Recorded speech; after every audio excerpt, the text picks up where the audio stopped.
ಸಾಕಷ್ಟು ಜನ ರೈತ ಸಮಗ್ರ ಬೇಸಾಯ ಪದ್ಧತಿಗಳನ್ನು ಅಳವಡಿಸಿಕೊಂಡ್ರು. ಅವರ ಒಂದು ವರ್ಷದ ಆದಾಯ 10 ಲಕ್ಷ 15 ಲಕ್ಷದವರೆಗೂ ಹೋಗಿದೆ. ತಿಪ್ಟೂರಿನಲ್ಲಿ ರೈತರ ಆದಾಯ ಒಂದು ವರ್ಷಕ್ಕೆ, ಕೆಲವರು ತಿಂಗಳಿಗೆ 1 ಲಕ್ಷ ದುಡಿಯುವಂತ ಒಂದು ಸಾಮರ್ಥ್ಯವನ್ನ ಅವರು ಪಡ್ಕೊಂಡಿದ್ದಾರೆ.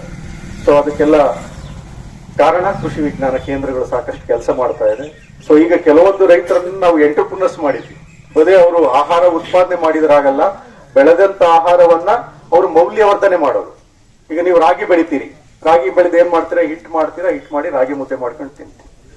ಸೊ ಆ ರಾಗಿ ಹಿಟ್ಟನ್ನೇನೆ ಬೇರೆ ಬೇರೆ ತರದಲ್ಲಿ ಉರಿ ಹಿಟ್ ಮಾಡೋದಿರ್ಬೋದು, ರಾಗಿ ಮಾಲ್ಟ್ ಮಾಡೋದಿರ್ಬೋದು, ಈಗ ಜೀನಿ ಏನು ಮಾಡ್ತಾ ಇದ್ದಾರೆ ಜೀನಿ ಸಂಸ್ಥೆಗಳು. ಸೊ ಆ ತರದಲ್ಲಿ ಮಾಡಿ ಅದರಲ್ಲಿ ಚಕ್ಲಿ ಮಾಡೋದಿರ್ಬೋದು, ನಿಪ್ಪಟ್ಟು ಮಾಡೋದಿರ್ಬೋದು, ಈ ತರದಲ್ಲಿ ವಿವಿಧ ಉತ್ಪನ್ನಗಳನ್ನು, ಮೌಲ್ಯವರ್ಧಿತ ಉತ್ಪನ್ನಗಳನ್ನು ಮಾಡಿಕೊಂಡು ವಿವಿಧ ಮಾರುಕಟ್ಟೆಗಳಿಗೆ ಹೋಗಿ ಅದರಿಂದ ಆದಾಯ ಪಡಿಬಹುದು. ನೀವು ರಾಗಿ ಅಂದ್ರೆ 50 ರೂಪಾಯಿ 1 ಕೆಜಿ ಅಂತ ಕೊಡಿ. ಅದೇ ನೀವು ರಾಗಿ ಮಾಲ್ಟ್ ಮಾಡಿದ್ರೆ 1 ಕೆಜಿ 300 ರೂಪಾಯಿ ಆಗೋಯ್ತು. ಸೊ ಅದನ್ನೇ ಚಕ್ಲಿ ಮಾಡಿದ್ರೆ 1 ಕೆಜಿನಲ್ಲಿ ನೀವು 500 ರೂಪಾಯಿವರೆಗೂ ದುಡಿಬಹುದು. ಸೊ ಹೀಗೆ ನೋಡಿ, 50 ರೂಪಾಯಿಯ ಒಂದು ಕೆಜಿ ರಾಗಿ ನೀವು ವಿವಿಧ ರೀತಿಯ ಮೌಲ್ಯವರ್ಧನೆಯನ್ನು ಮಾಡ್ತಾ ಹೋದಾಗ ನಿಮಗೆ 1,000 ರೂಪಾಯಿವರೆಗೂ ಆದಾಯ ಬರುತ್ತೆ. ಸೊ ಅಷ್ಟು ಶಕ್ತಿ ಇದೆ ರಾಗಿಗೆ ಮೌಲ್ಯವರ್ಧನೆ ಮಾಡಿದ್ರೆ. ಸೊ ಆ ತರದ ತಾಂತ್ರಿಕ ಮಾಹಿತಿಗಳನ್ನ, ತರಬೇತಿಗಳನ್ನ ಕೃಷಿ ವಿಜ್ಞಾನ ಕೇಂದ್ರ ಕೊಡುತ್ತೆ.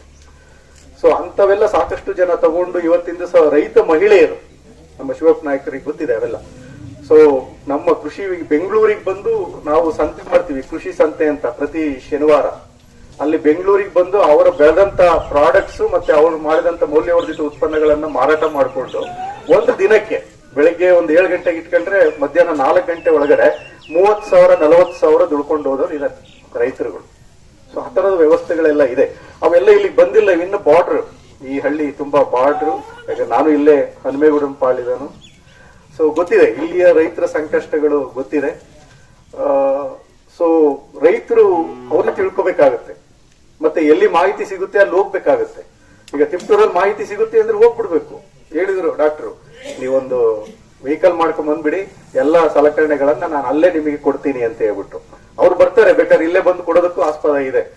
ಬಟ್ ಇಲ್ಲಿ ಬರೋದಕ್ಕೂ ನೀವು ಅಲ್ಲೋಗೋದಕ್ಕೂ ಸಾಕಷ್ಟು ವ್ಯತ್ಯಾಸ ಇದೆ. ನೀವು ಹೋಗ್ತೀರಿ, ಆ ಸೈಂಟಿಸ್ಟ್ಗಳ ಜೊತೆ ಎಲ್ಲ ಇಂಟ್ರಾಕ್ಷನ್ ಮಾಡ್ತೀರಾ, ಅವರ ಒಂದು ನಂಬರ್ಗಳು ತಗೊಂಡ್ ಬರ್ತೀರಿ, ಮತ್ತೆ ಅಲ್ಲಿ ಏನಿದೆ ಅನ್ನೋದನ್ನ ನೀವು ವಾಸ್ತವವಾಗಿ ನೋಡ್ತೀರಾ. ಅಲ್ಲಿ ಕೃಷಿ ವಿಜ್ಞಾನ ಕೇಂದ್ರ ಅಂದ್ರೆ ಬರೀ ವಿಜ್ಞಾನಿಗಳಿರಲ್ಲ, 50 ಎಕರೆ ಪ್ಲಾಟ್ ಇರುತ್ತೆ. 50 ಎಕರೆ ಪ್ಲಾಟ್ ನ ಮಾಡೆಲ್ ಆಗಿ ವಿವಿಧ ಬೆಳೆಗಳನ್ನ ಅಲ್ಲಿ ಮಾಡಿ ತೋರಿಸಿರ್ತಾರೆ. ಸೊ ಅದನ್ನೆಲ್ಲ ನೀವು ನೋಡ್ಕೊಂಬಂದ್ರೆ ನಿಮಗೆ ಮತ್ತೆ ಒಂದು ಹುಮ್ಮಸ್ ಬರುತ್ತೆ, ನಾನು ಮಾಡ್ತಿರೋ ತಪ್ಪು, ನಾನು ಈ ತರದಲ್ಲಿ ನಾನು ಮಾಡಬೇಕು ಅನ್ನೋ ಒಂದು ನಿಮಗೆ ತಿಳುವಳಿಕೆ ಬರುತ್ತೆ. ಸೊ ಈ ತರದಲ್ಲಿ ಕಲಿಯೋದು ಸಾಕಷ್ಟು ಇದೆ. ಅದನ್ನ ಕಲಿತಾ ಹೋಗಿ ಈ ತರದಲ್ಲಿ ನಾವು ಎಲ್ಲೇ ಹೋದ್ರೂ ರೈತರಿಗೆ ಏನ್ ಬೇಕೋ ಅದು ಉಪಯೋಗವನ್ನ ಮಾಡ್ತಾ ಇರ್ತೀವಿ. ಈ ಯೋಜನೆಯನ್ನಲ್ಲೂ ಸಹ, ಇದು ಕೇಂದ್ರ ಸರ್ಕಾರದ ಯೋಜನೆ, ಪರಿಶಿಷ್ಟ ಜಾತಿ ಪಂಗಡದವರಿಗೆ ಅವರಿಗೆ ವ್ಯವಸಾಯಕ್ಕೆ ಬೇಕಾದಂತ ಕೆಲವೊಂದು ಉಪಕರಣಗಳನ್ನ ಕೊಡುವಂತ ಒಂದು ಯೋಜನೆ ಇದು. ಸೊ ಈ ಯೋಜನೆಯನ್ನ ನಾನು ಬೆಂಗಳೂರು ಕೃಷಿ ವಿಶ್ವವಿದ್ಯಾನಿಲಯದಿಂದ ತರಿಸಿಕೊಂಡು, ಸೊ ಅದನ್ನ ಎಲ್ಲ 5 ಜಿಲ್ಲೆಗಳಿಗೆ ತರಿಸಿದೀವಿ. ಯಾವ್ಯಾವ 5 ಜಿಲ್ಲೆ ಅಂದ್ರೆ ಬೆಂಗಳೂರು ಗ್ರಾಮಾಂತರ, ಮತ್ತೆ ರಾಮನಗರ, ಚಿಕ್ಕಬಳ್ಳಾಪುರ, ತುಮಕೂರು, ಈ 5 ಜಿಲ್ಲೆಗಳಿಗೆ ಈ ಒಂದು ಯೋಜನೆ ಇದೆ. ಸುಮಾರು ಒಟ್ಟು 2140 ಈ ಪರಿಶಿಷ್ಟ ಜಾತಿ ಪಂಗಡದವರಿಗೆ ವಿವಿಧ ಸಲಕರಣೆಗಳನ್ನ ಕೊಡ್ತಾ ಇದ್ದೀವಿ. ಸೊ ಒಂದು ಸ್ಪ್ರೇಯರ್ ಕೊಡ್ತಾ ಇದ್ದೀವಿ, 18 ಲೀಟರ್ ಸ್ಪ್ರೇಯರ್, ಇನ್ನೊಂದು ಸ್ಪೇಡ್ 1 ಸೆಲ್ಕೆ, ಮತ್ತೆ ಇನ್ನೊಂದು ಟ್ರೈನಿಂಗ್ ಕಿಟ್ ಅಂತ. ಟ್ರೈನಿಂಗ್ ಕಿಟ್ ಅಲ್ಲಿ ನಿಮಗೆ ಒಂದು ಒಳ್ಳೆ ಬಾಟ್ಲ್ ಇದೆ, ಅದು ನಿಮ್ಮ ಮಕ್ಕಳಿಗೆ ಯೂಸ್ ಮಾಡಬಹುದು ಸ್ಕೂಲ್ಗೆ. ಅದೇ ರೀತಿ ಇನ್ನೊಂದು PPE ಕಿಟ್ ಅಂತ ಇತ್ತು, ಔಷಧಿ ಹೊಡಿಬೇಕಾದ್ರೆ ಅದೆಲ್ಲ ಡ್ರೆಸ್ ಹಾಕೊಳೋದೆಲ್ಲ ಇತ್ತು, ಅದು ಮುಗಿದೋಯ್ತು. ಅದು ಆ ಕಡೆ ನಾವು ತುರುವೇಕೆರೆ ಆ ಭಾಗದಲ್ಲೆಲ್ಲ ಕೊಟ್ಟಿದ್ದೀವಿ. ಸೊ ಅದು ಮುಗಿದೋಯ್ತು. ಈಗ ಏನು 20 ಜನ ಏನು ಪರಿಶಿಷ್ಟ ಜಾತಿ ಕುಟುಂಬಗಳಿದೆ, ಆ ಕುಟುಂಬಗಳಿಗೆ ಈ ಒಂದು ಸಲಕರಣೆಗಳನ್ನ ಕೊಡ್ತೀವಿ. ಈ ಸಲಕರಣೆಗಳು ನಿಮಗೆ ಹೊಲ ಇದ್ರೆ ಹೊಲದಲ್ಲಿ ಸ್ಪ್ರೇ ಮಾಡೋದಕ್ಕೆ ಅದಕ್ಕೆಲ್ಲ ಯೂಸ್ ಆಗುತ್ತೆ. ಹೊಲ ಇಲ್ದವರು ನೀವು ಅದನ್ನ ಬಾಡಿಗೆ ರೂಪದಲ್ಲಿ ಹೋಗಿ ಬೇರೆಯವರಿಗೆ ಸ್ಪ್ರೇ ಮಾಡಿ ಬರ್ಬೋದು. ಈಗೆಲ್ಲ ಸಾಕಷ್ಟು ದಾಳಿಂಬೆ ಎಲ್ಲ ಇರೋದ್ರಿಂದ ಅಲ್ಲಿ ಹೋಗಿ ಸ್ಪ್ರೇ ಮಾಡ್ಕೊಟ್ಟು ಬರ್ಬೋದು. ಅದೇ ರೀತಿ ಮತ್ತೆ ಆ ಸ್ಪ್ರೇಯರ್ ನೀವೇ ಇಟ್ಕೋಬೇಕು ಅಂತ ಏನಿಲ್ಲ. ಈಗ ಬೇರೆ ಎಲ್ಲ ಇರ್ತಾರೆ ನಿಮ್ಮ ಊರಲ್ಲಿ, ಅವ್ರಿಗೆ ಯಾರಿಗೆ ಬಳಕೆ ಆಗುತ್ತೆ ಅವ್ರಿಗೆ ಕೊಡಿ, ಅವ್ರು ನೆನೆಸ್ಕೊಂತಾರೆ ಅಲ್ವಾ, ಮತ್ತೆ ನಿಮ್ಗೆ ವಾಪಸ್ ಕೊಡ್ತಾರೆ. ಸೊ ಆ ತರದಲ್ಲಿ ಒಂದು ಹಳ್ಳಿನಲ್ಲಿ ಮ್ಯೂಚುವಲ್ ಬೆನಿಫಿಟ್ ಅಂದ್ರೆ ಒಬ್ರಿಗೊಬ್ರು ಸಹಾಯ ಮಾಡ್ಕೊಂಡು ಹೋದ್ರೆ ಖಂಡಿತವಾಗಿ ಡೆವಲಪ್ ಆಗುತ್ತೆ.